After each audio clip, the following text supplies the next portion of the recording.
Hello, welcome to People on Higher Ground. Thank you for tuning in because I know you're going to really enjoy this very interesting show that has been set up just for you. The title of today's show is Acupuncture, and our guest will be Janet Bardini. Janet Bardini is a licensed acupuncturist and diplomat of acupuncture. A lot of us in the Western society, we know very, very little about acupuncture, but it is a marvelous, fantastic form of healing that the people in the Orient have been using for many, many years.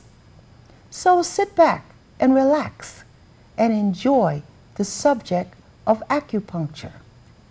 Welcome to People on Higher Ground. Thank you. It's great to be here, Stephanie. Thank you so much. I'm glad you could come. Thank you. Because I'm so excited about learning something that I've never really known very much about. Right. But I did have an acupuncture treatment many years ago, Yes. and it was a very positive experience. I'm glad to hear that. So I want to share with our viewers, please explain to them exactly what is acupuncture, and give us a little bit about the history of acupuncture. Okay, Stephanie. Acupuncture is the insertion of a fine sterilized needle into a particular acupuncture point in the body.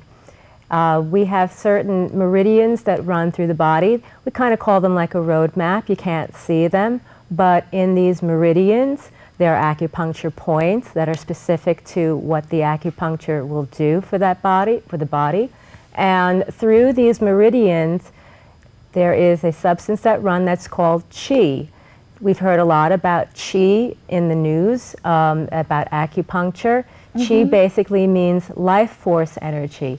And with the qi, blood also runs in the meridian. So there's a technique of qi and blood going through the meridian to help the organs work. The whole system of the body runs on qi and blood. So when the acupuncture point goes, the acupuncture needle that is, goes into the body, the qi and the blood will flow through that meridian to help put the body into a healthy state or into equilibrium, as we call it.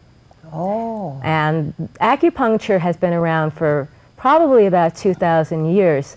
The first writings of acupuncture came up in a book called The Yellow Emperor's Classic, the Wang Di Neijing. It is an ancient book about 2,000 years ago that is a dialogue between the Yellow Emperor and one of his servants, and it talks about acupuncture techniques and the whole idea about how acupuncture works, the whole theory of acupuncture in Chinese medicine.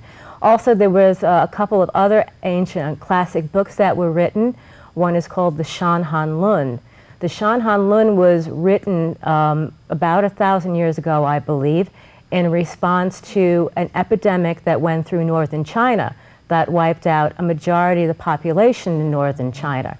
So one of the doctors, Zhang Zhangjing, decided to write a book about how to treat this disease and what came up, what the symptoms that came up, and how, you know, people were like really baffled on how to specifically treat the problem that this disease.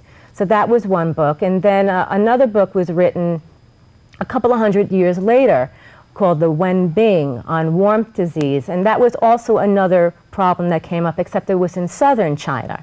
So there was another acupuncture doctor that came up with theories on how to treat disease using acupuncture, as well as other Chinese medicine modalities. Wow, that is very fascinating. Yes, it is a medicine that's been around, been proven for thousands of years to work without drugs and without surgery. Excellent. Would you please tell us what is an acupuncturist and what is a diplomat of acupuncture? Okay. Because I know that you're a licensed acupuncturist and diplomat. Right. In New York State, where I practice, acupuncture needs to be licensed, And we also go an extra step of taking a national exam to make us a diplomat of acupuncture. And that diplomacy allows us to be kept as a diplomat by taking continuing education courses. So it's not just the kind of thing where you're going to an acupuncture program for about 4 years and then you're licensed and that's it. In order to keep that diplomat status, we go through continuing education programs on how to treat specific diseases, with acupuncture, as well as different techniques of acupuncture as well that we could further study. Usually people teach these courses that have a lot of experience. They're not just from Asia, but it could be other people who studied under Asian acupuncturists. This is fascinating. I also was wondering, since our show is called People on Higher Ground, I always like our guests to share with us what occupation they had before they came to be in the present occupation that they're in today. So, could you share with our viewers, what occupation were you in before you decided to be an acupuncturist, and what influenced you to become an acupuncturist? Well, I was a broadcaster, very similar to what we're doing today. I worked in radio and television here in the New York metropolitan area. I was a traffic reporter, a news reporter, a disc jockey, a music director of a number of New York radio stations. In the broadcasting industry, it's a very grueling job. You work very long hours, you work weird hours, you work not so normal 9 to 5 hours. And over the years, I kind of ran myself down working in the field. I wasn't particularly taking care of myself very well, and I developed the debilitating disorder of chronic fatigue syndrome. Yes. Back then, they didn't really know much about chronic fatigue syndrome and what it caused, and a lot of doctors that I went to said, well, it really doesn't even exist.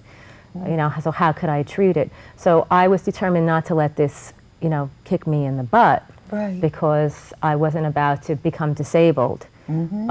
So I did a little research. Some of my friends suggested acupuncture, and I started getting regular acupuncture sessions and treatments, and my health was restored.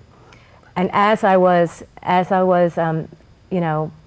looking at this and this remarkable recovery of my body and my health, I decided to read more about how acupuncture worked. Yes. And I reached a point, I think, in my career where I was very happy with what I was doing, but I wanted to do something different.